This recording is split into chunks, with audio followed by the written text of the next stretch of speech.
come to a next chapter, which is about candidate selection. Okay? I mean, we still have the situation where more than one applicants apply for a job, for an internship, or whatever. Okay? If a company has more than one candidates, more than one applicants, they have to make a choice. Okay? So now we talk about how do companies do this?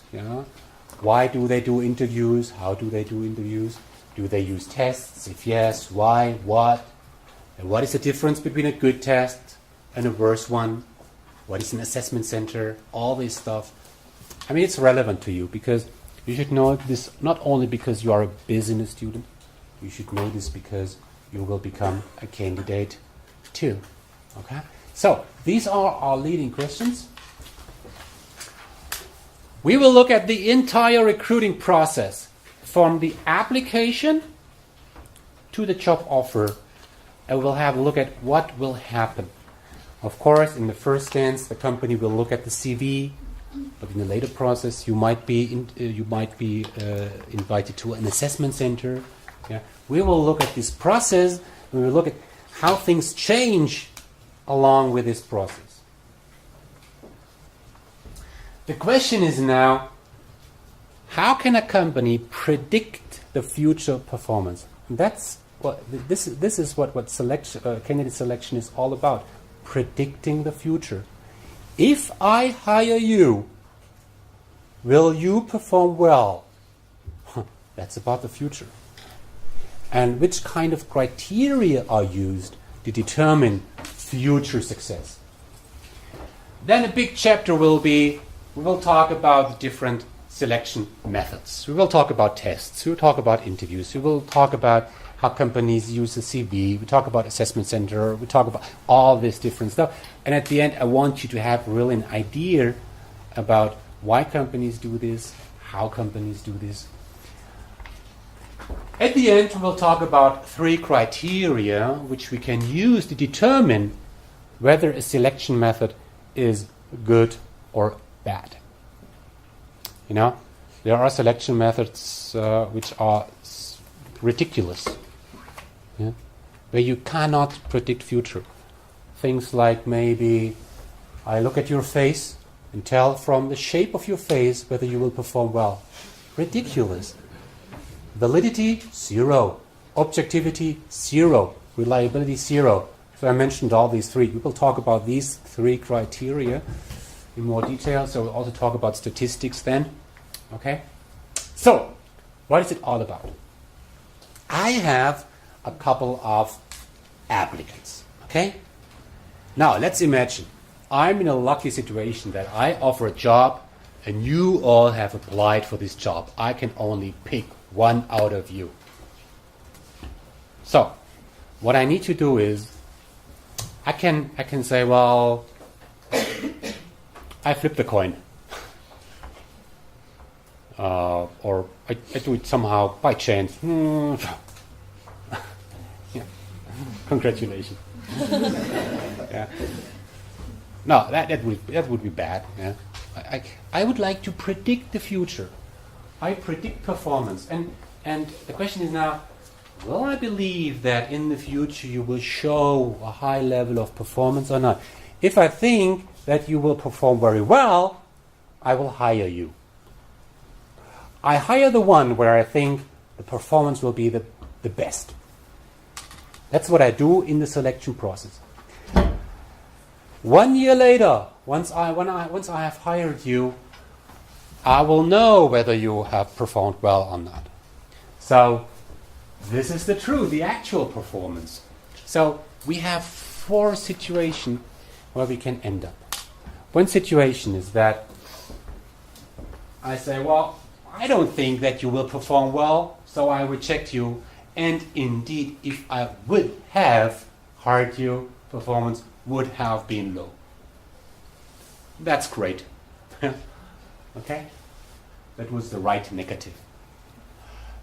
If I think, well, your performance will be very high, And indeed, once I have hired you, performance is really good, then we talk about the right positive. That's great too. I made a right decision to hire you. But what I would like to focus on there are two wrong decisions. One wrong decision is based on what I have learned about you, based on your CV, based on tests and the interviews we did, I predicted that your performance will be low. So I don't hire you. But if I would have hired you, you would have been a star. Yeah? So performance would have been great. False negative. So this was a wrong decision. I have rejected the wrong one. The other wrong decision is I predict that you will be a star. You will really outperform. But later on, you end up as somebody we name a warm body. What is a warm body? A warm body is somebody who just has died. Yeah, still warm, but rather passive. Yeah, a warm body. That's also a wrong decision. Which is worse? A false positive, false negative? I think that one. This one? Yeah. Because why? Because this will be a loss of talent, so Yeah. you're gonna suffer of a shortage in talent, and which is you've already rejected. So there you can get rid of them somehow, maybe after 6 months, which is the corporation or whatever. Notice period. Well, you say this is really a missed opportunity. This is a missed opportunity, and this person will work somewhere else, and this person will probably strengthen your competitor. While here you say, I can get rid of this person. Okay. Some would say it's different. Yeah. Some would say it's different. In some companies, it's hard to simply get rid of a person. If you realize that you have hired the wrong person, you lose time. You have to start again. You try to get rid of this person, so to speak. Yeah. That's in some countries that's hard to be done. Yeah. You really have to do it during the probation period. Yeah, probation period. There you have the chance to more easily get rid of the candidate. But sometimes you realize after years that it was a warm body. So, I don't know.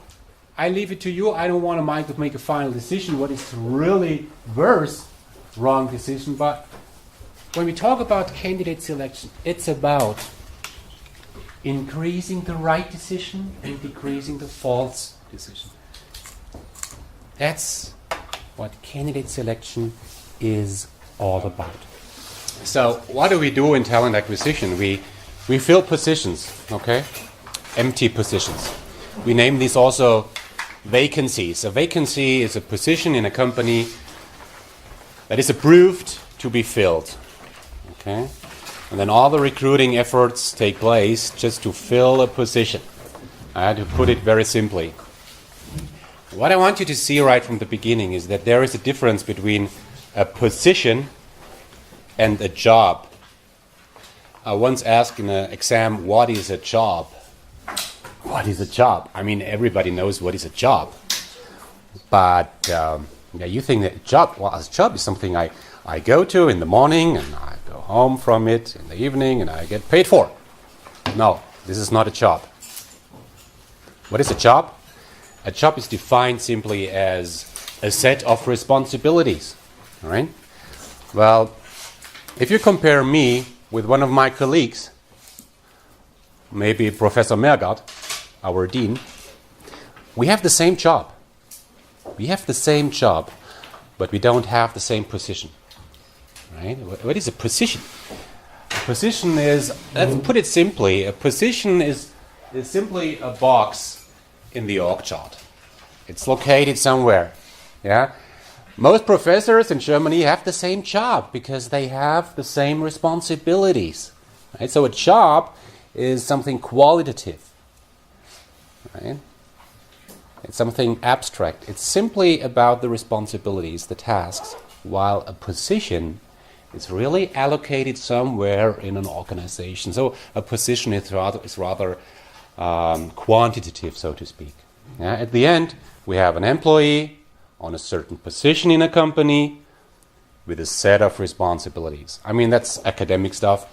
I want to start with this, talk about some basic terms. So, when we start a recruiting process, the first question is, of course, what are we looking for, right?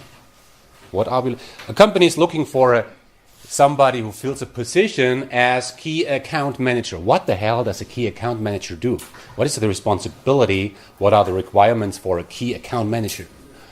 For a SharePoint architecture evangelist? I don't know. Yeah. So what companies very often do is that they start with a job analysis. So let's talk about job analysis for some minutes. Okay. In a job analysis, we simply try to understand the nature of the job. I think, okay, we are looking for a new professor. What's that? What is the responsibility? What is good about being a professor? Yeah, you want to really understand this.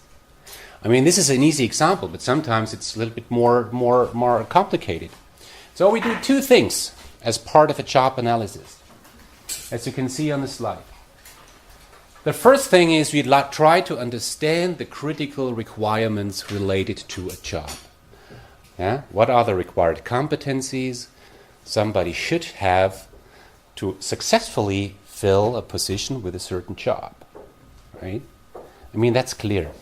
When you look then at some job description and then to some job ads, you will find these requirements listed. Okay? But this is not the only thing. Beside the requirements, we also try to look at attractive elements, attractive aspects